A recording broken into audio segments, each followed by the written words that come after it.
Assalamu alaikum students, how are you all? Hope that you are having an amazing day at home.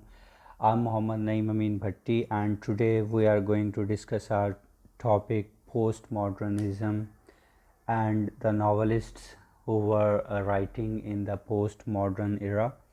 And I have divided this study session into three major points. The very first point is the quick definition of the postmodernism, and after that we will discuss its features, the features which generates a new era of the postmodernism. We will discuss those features. After that we will see the fundamental difference between the modernism and postmodernism. What is the major key element which divides the postmodernism and modernism? After that, we will discuss the novel writers of postmodern era, especially the major writers at that time. There are a number of writers in the postmodern era, but among those novelists, I have selected the six major writers: Samuel Beckett, and after that we will discuss the Lawrence Durell and William Golden, of course, one of the most important and one of the major novelists of the postmodern era. After that, we will discuss the Muriel Spark, and at number 5, we will have discussion upon the Doris Lessing. The Doris Lessing is the same writer we have studied in our first year subjects, especially a mild attack of locust. We have studied that short story by Doris Lessing, and after that, at last, we will discuss the John Falls. So let's have a quick look upon the definition of the postmodernism. It is basically a broader movement. It is not a confined movement in the walls of the hypocrisy or the walls of the backwardness. It was basically developed in the mid to the late of the 20th century, when the Second World War was ended and the aftermath of the World War were seen by the whole of the world. The world was observing that the wars are not necessary to fulfill all the judgments and to fulfill all the criterias of the human rights. So that's why they were having a basic importance of the peace in their own mind. And it was a philosophy that it was a philosophy to mark from the a departure point from the modernism, that people were tired of the modernism and now they were looking for something else. As we have discussed earlier, that any change in the society makes or marks the modernism, but here the postmodernism is something else which even distinguish the modernism from the other eras. So across the philosophy, the arts, the architecture and the criticism, there was a huge change once again that marked the departure from the modernism to describe a historical era set to follow after the modernity. So after modernity, people were looking for something else, something new. They were finding out and they were generating the new ways of the happiness. They were making the new philosophies. They were having the new collaborations in the arts. They were making the new styles of architectures, and they were criticizing in a new and unique way. So that's why it was a postmodernism which marked a line for writers and gathered the different writers from the different worlds, cities, from the different places of the world. So that's why the people were gathering at the main point of view, and they were writing about the such a main point of view, but they were living at the same time at the different places of the world. So the tendencies were changing at this point, and the tendencies of this era, a late 20th century style and concept was generated, which was adopted and followed by the different writers. Especially if I talk about the literature, the literary movements are not limited. Literary movement always has a starting point, but it never has an ending point. It starts and it carries on. So that's why the people at that time were molding the modernism into the postmodernism. Means to say, there are some writers who were also writing in the modernism era, but now we can see those writers also in the postmodern era. If in broader definition, we can discuss its characterizations by the self-conscious use of earlier style, the styles which were given by the modernists, the styles which were given by the Victorians, the styles which were given by the even the romantics, even the style which were given by the old English people. They were molded into the postmodernism. So there were the different conventions, the conventions to depict the philosophy, the convention to depict the architecture, the convention to depict the literature, the conventions and standards to make the literature more effective. And there were no certain rules to deliver any type of the poetical work or the novel or the play.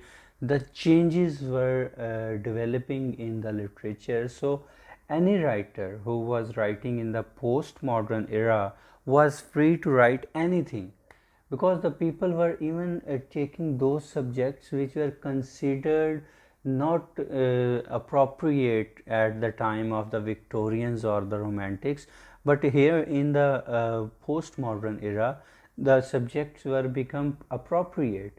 People were writing freely and they have no parameters to follow, and these were the conventions that each and every poet, each and every novelist, each and every dramatist, and each and every writer, the critic, each and every critic has his own format to write anything which comes to his or her mind.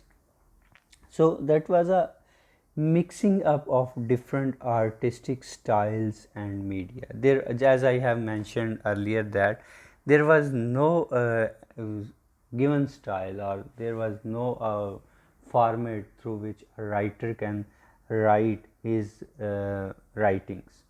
So there was a subjectivism here.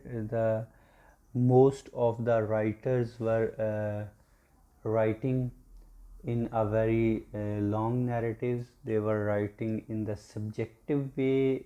If they have to prove their substance, if they have to prove their stances, so they used to write the very lengthy quotations, very lengthy text. So that's why there was a subjectivism, and each and everything was explained by the writers at that time. And there was some kind of relativism, that the relation of the things and the subjects, the themes, the ideological thinkings, and especially the imagination were related to the other things. Relativism was very common in the postmodern writers, and this is the basic definition of the postmodernism, that each and everything was related. For example, I am going to give you an example, that if any person says the house was destructed, and he is going to show that, he is going to relate that after the war the whole of country was destroyed. So this kind of relativism was very common in the postmodern era. A general suspicion of the reason was in front of the scene at that time, that the people was very much suspected about the reason. They were following the reasons, finding out the reasons, and they were suspecting it. And especially at that time, when the reason was pretty much of important, that they know that there is always a solid reason behind every happening. I will say that they were thinking that because that was the era of science, that science and technology was pretty much developed at that time. So the people was used going to think that there is always a solid scientific reason behind every happening. So there was an acute sensitivity to the role of ideology. The ideologies were developing, especially that is the era when the Pakistan was came into being. That was also a form of ideology, that in 1947, and the second world war was ended in the 1945. So that's why after that people were more rational, people were more logical especially, and people were thinking in the reasons also.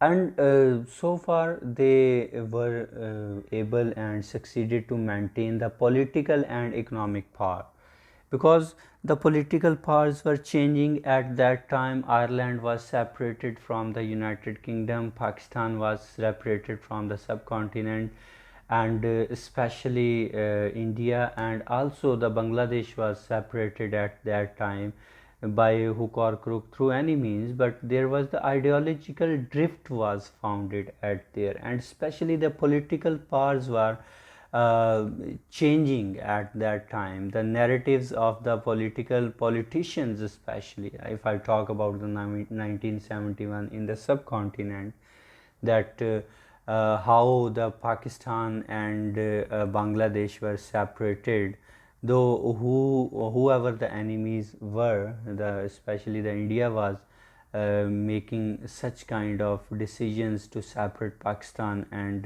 Bangladesh at that time. So there was a drift between the politicians, the political power, and especially the economic power, because many of the countries were at that time who were economically very strong. And after that there was a drift, that the economic power was just changed. I will discuss once again the example of Russia, that the Soviet Union of Russia was torn into pieces, and many of countries were ejected out from the Soviet Union of Russia, and they got independence at that time. So there was a change of political power, that people do know about their political identities, and especially the economic power was changing, because United States of America was at that time becoming a superpower of the at the economic level. So that's why all the countries, and especially the Japan and the other countries, were now behind the scenes. So that's why they were not taking part in the world economic forums and the world political forum. So there was a sudden drift after the Second World War, and its aftermath were observed 30 or 40 years after the war at that time. So this was the basic definition of the postmodernism. I will say that these definitions cannot be relied even anymore. You can got your own definitions also, because the postmodernism is a widespread umbrella term. It is not a single fold term. It has many fold faces at that time. I have discussed and explained its definitions as might as possible. So now if we talk about the characteristics of postmodern era, the characteristics of the postmodern era are: the very first one, both stylistically and ideologically, it was a marked terminology.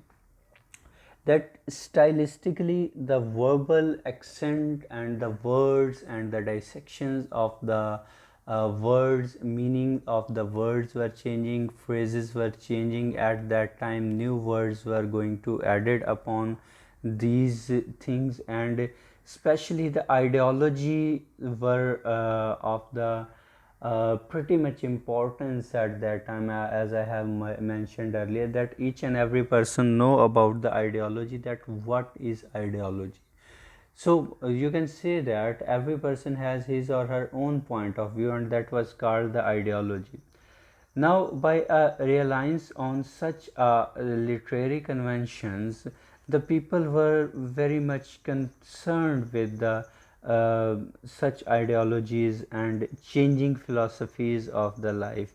In the text of the novels and especially in the dramas, we are going to see the fragmentation of some kind, that there was a fragmentation, that things were fragmented by the people. After that, we see the paradoxes in it. The paradox is the important one of the major characteristic and feature of the modernism era.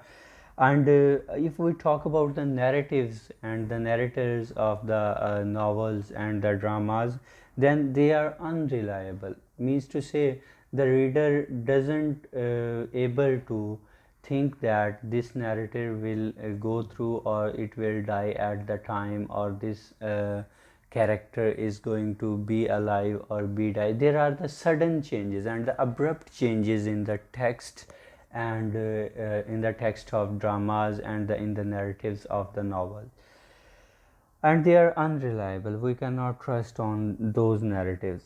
After that, we talk about the unrealistic and downright impossible plots of the novels, impossible plots of the dramas, impossible plots of the, even if we talk about the setting of the poem, they are the impossible, they are the downright, the unrealistic, they are not real, like science fiction.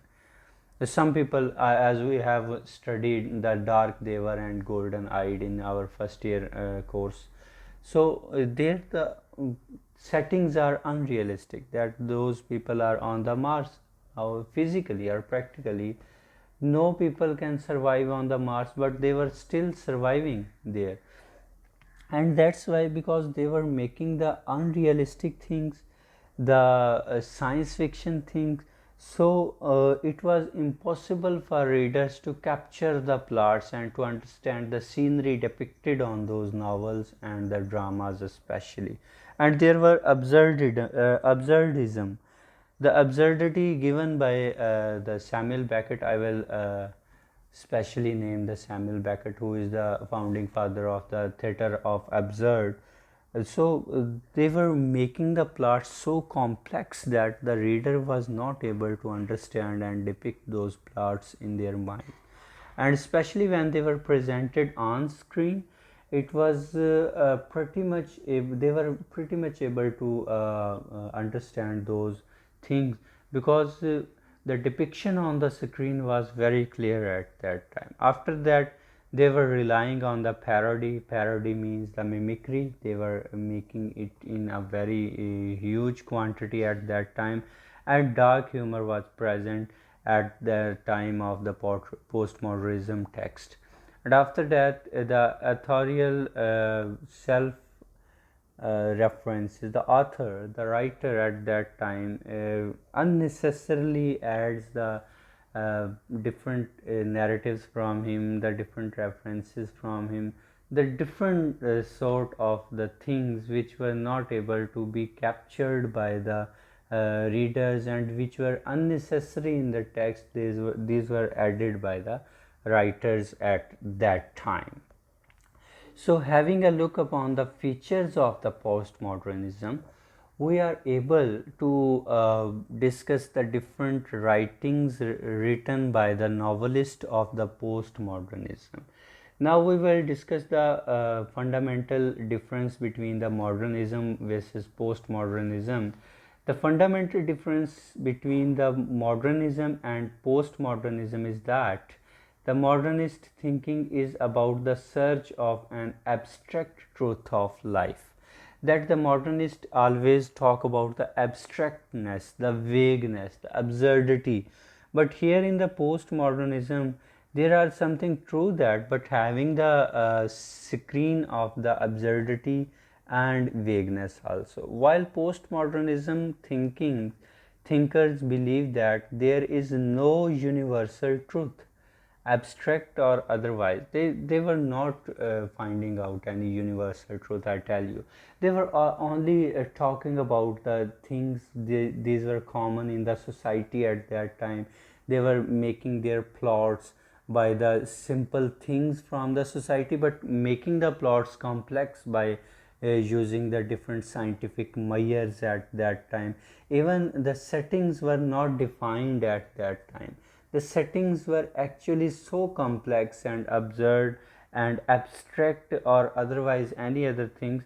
They were not universal, and nothing was defined in the postmodernism era. And especially in the today's science fiction movies, we can also see that the things which are going to happen in the Hollywood movies are totally unreal, unrealistic and unreliable. We cannot trust on those things. Even a person who can make the miracles from his or her hand, either he is a female, he is a male, or she is a female.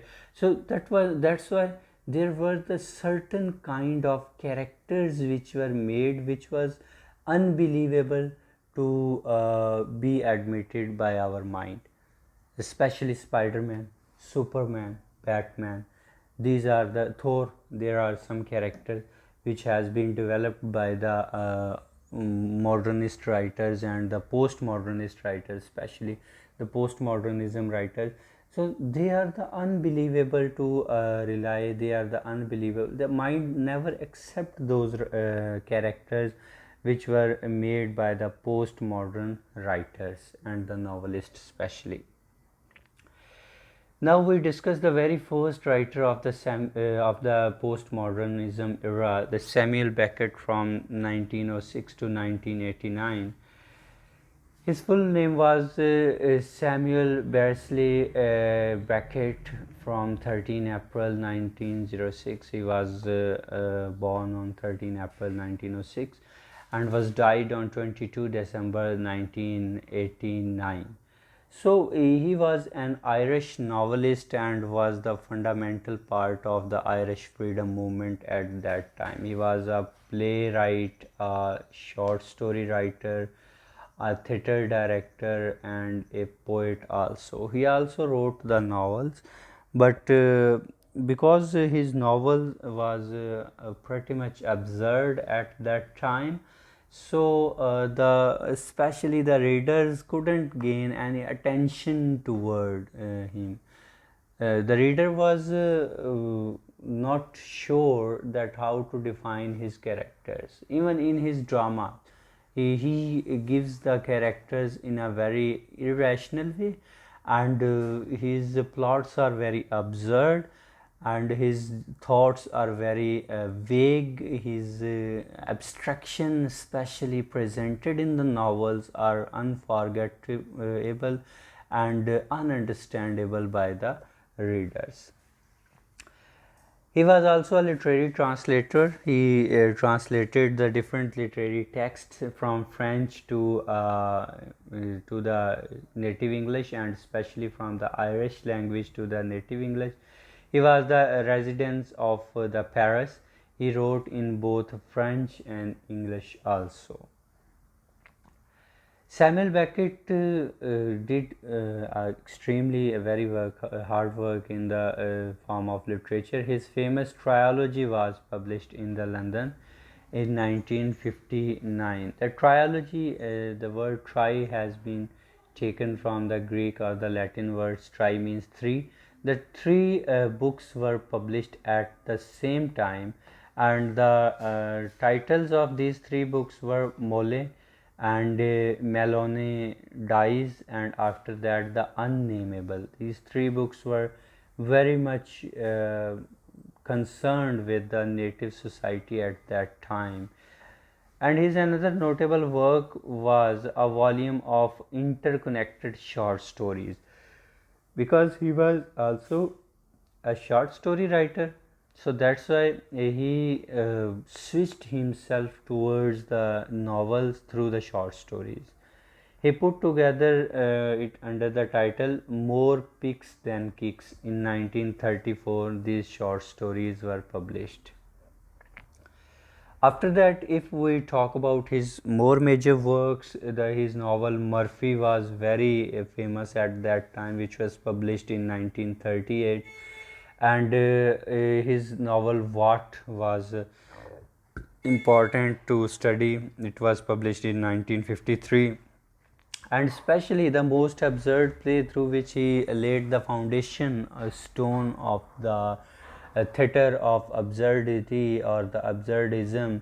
The name of the play was The Waiting for Godot, which is the absurd play, and it is ununderstandable by the readers at the first sight, but it is because it is a philosophical and abstract one, so that's why a reader can read it for many times to understand. And after that he wrote one act play which was called The End Game by himself, and it was published after his death. The Krebs Last Tape, one act play, that was How It Is. It was a novel by Samuel Beckett, was published in 1964. And Happy Days, it was a two-act play, and one of the most important play to read out by this writer. And especially the Samuel Beckett has given a direction to the postmodern writers, that how to write in the postmodernism way. Lawrence Durell, from 1912 to 1990. Lawrence George Durell was born on 27th of February 1912 and was died on 7th November 1990. He was an expatriate British novelist. Especially he was talking about the social issues at that time in a very vulnerable way, and the political issues and the economic issues. And because he was writing after the Second World War, so that's why in his writing we have got such kind of hope that there will be a new era which will be free from the war, and people will use to live in peace at that time. He was a poet, a dramatist, a travel writer, a novelist, and he was the eldest brother of the naturalist and writer Gerald Durell.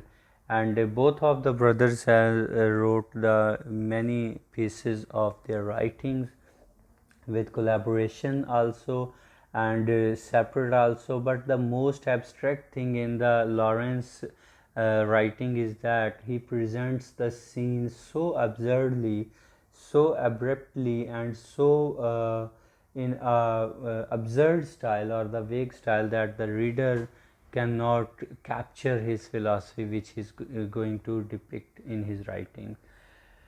Some of his works are like Justin. It was published in 1957, and it was a part of his tetralogy, which was called the Alexandria Quartet.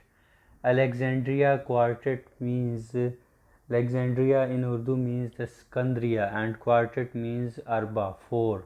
So it means the four Alexanders at that time, the four writings of the Alexander at that time. The very first one was the Justin, which was written in 1957, and after that Balthazar, it was written in 1958, and Mount Olive 1958, and Clay, it was written in 1960. All these four books of the novels makes the Alexandria Quartet, which is a tetralogy. Tetralogy means the collection of the series of the novels which consist of the four books, which is called the tetralogy.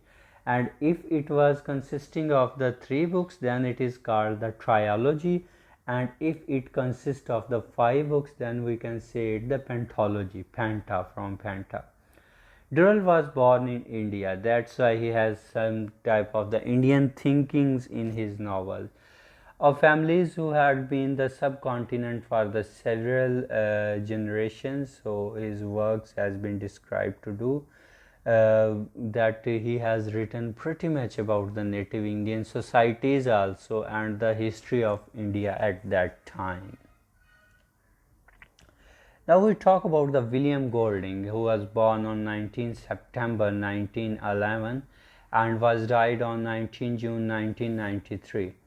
He was a British novelist, playwright, and the poet, but his most important work has been published in the form of the novels.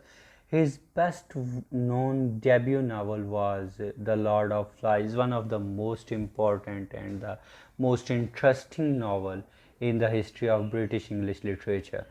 It was published in 1954, and he would go on to publish another 11 novels in his lifetime. In 1980, he was awarded the Booker Prize for Rites of Passage, one of the most important and famous novel at that time, which became his C trilogy. As I have mentioned earlier, that trilogy means the three novels at that time. It was the To the End of the Earth, and he was awarded the Nobel Prize in the literature in 1983. Because being a postmodern novelist, William Golding was writing in a new way, in a new and vague way, in a new perspective, and it was liked by the readers because his The Lord of Flies has the most unique and the different stories from the traditional among the traditional novels as well.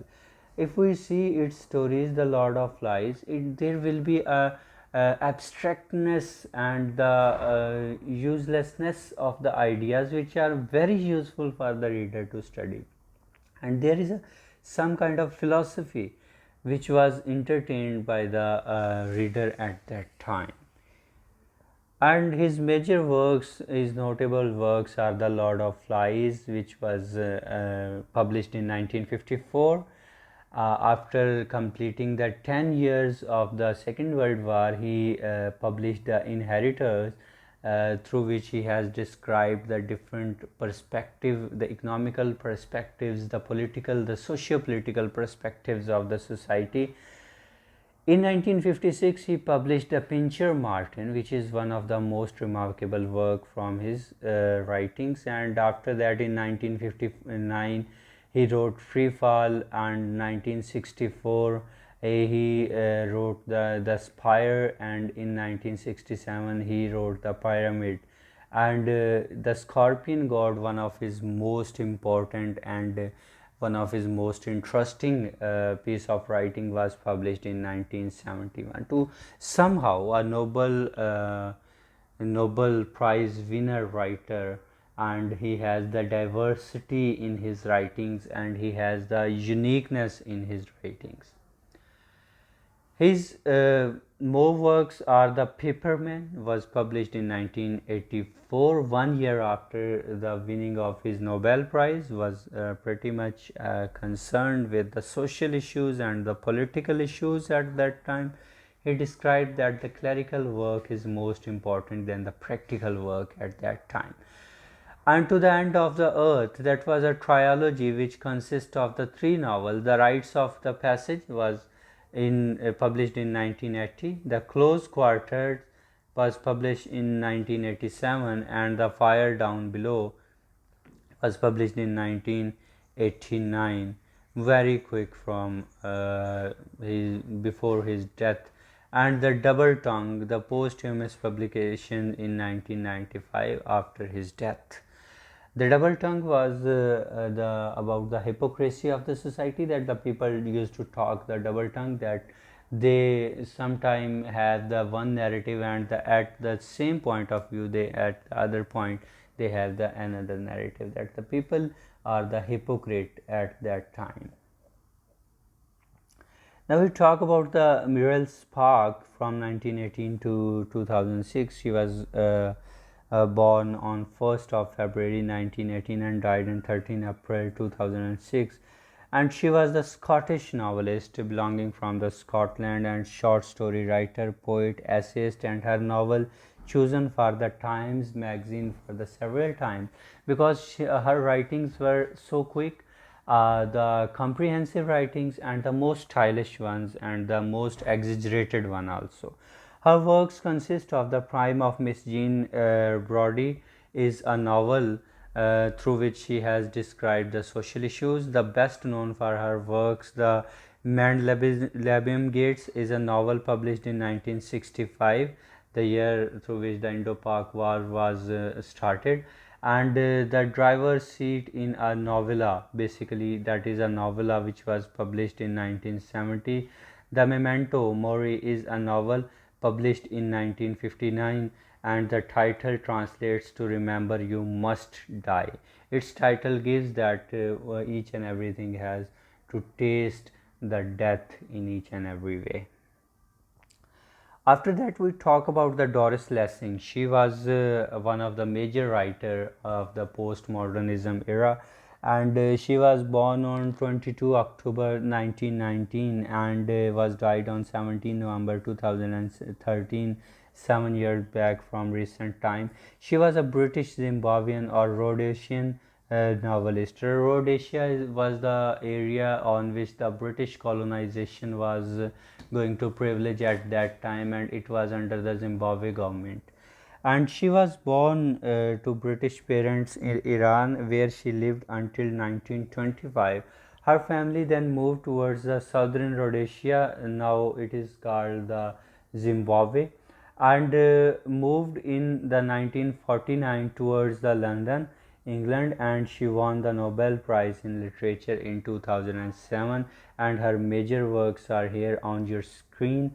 Her novel includes The Grass is Singing in 1950, one of the most important and interesting novel from her. The sequence of the five novels collectively called The Children of the Violence.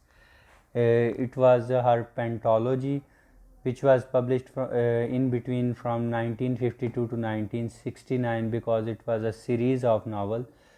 The Golden Notebook, 1962, one of the most important and major work. The Good Terrorist in 1985, and it was in the perspective of at that time about the terrorist she was writing. And the five novels collectively known as the Canopus in Argos Archives, 1979 to 1983. It was another pentology by her. Children of Violence series consists of the Martha Quest. It was published in 1952. A Proper Marriage was published in 1954. A Ripple from the Storm was published in 1958. Landlocked, it was published in 1965, and The Four-Gated City was published in 1969. And her novel in series again, the Canopus again consists of Shikasta, 1979. The Marriage Between the Zone 3, 4 and 5 was published in 1980. The Syrian Experiments was published in the 1980.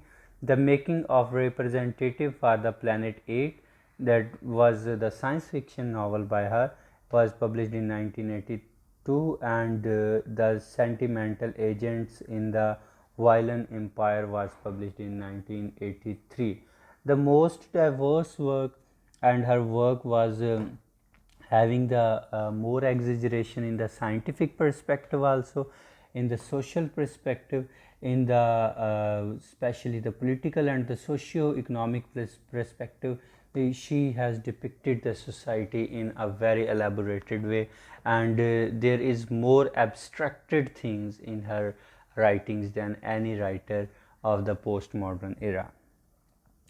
And after that, our last novelist which we have selected for today's discussion is John Fowles, from 1926 to 2005. John Robert Fowles was born on 31st March 1926 and was died on 5th of November 2005. He was the English novelist and a internationally renowned person in his lifetime, because he has critically positioned between the modernism and postmodernism. He was the one of the most important writers, those writers who were also writing in the modernism perspectives, also in the postmodernisms also, and also in the ultramodernism perspectives.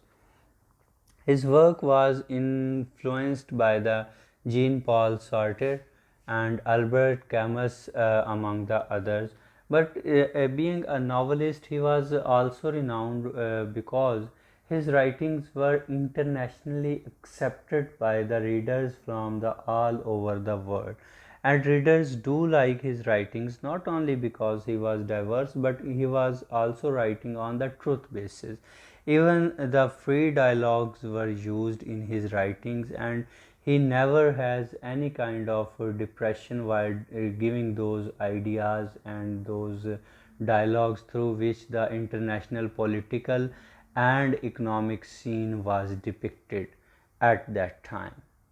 His works consisted of The Collector, which was a thriller novel, the novel written in 1963, published in 1963, and actually it was his literary debut, and was accepted worldwide by the people because the people were liking the adventures at that time.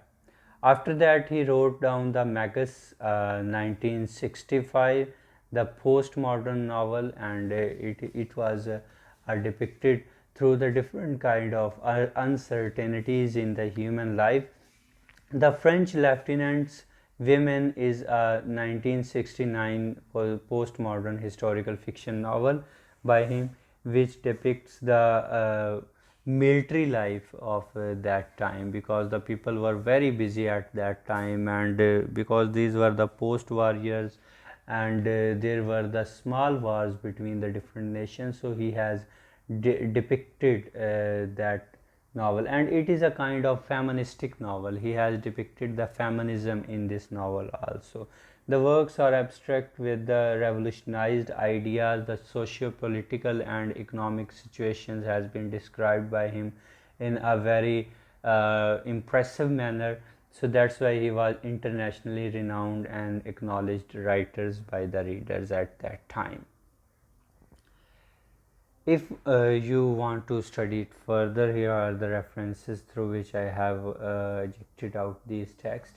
Hopefully that you have understood all the essentialities of this lecture. If you want to study in further and in detail, so you should go through the Dr. B.R. Mulek History of English Literature, and especially the toughest Indian in the world, that was a book by Sherman Alexis, was published in 2000. That was a very pretty much important book on the postmodernism literature, and especially I will suggest you to go through the Wikipedia and Spark Notes for the understanding, for the better understanding of the postmodernism era. That's it from my side. If you have any question, query, you can ask to me in the comments box below, and if it is understandable by you, then it's well and good. So have a good day, stay home, stay safe. That's it from me. Allah Hafiz. Thank you. Goodbye.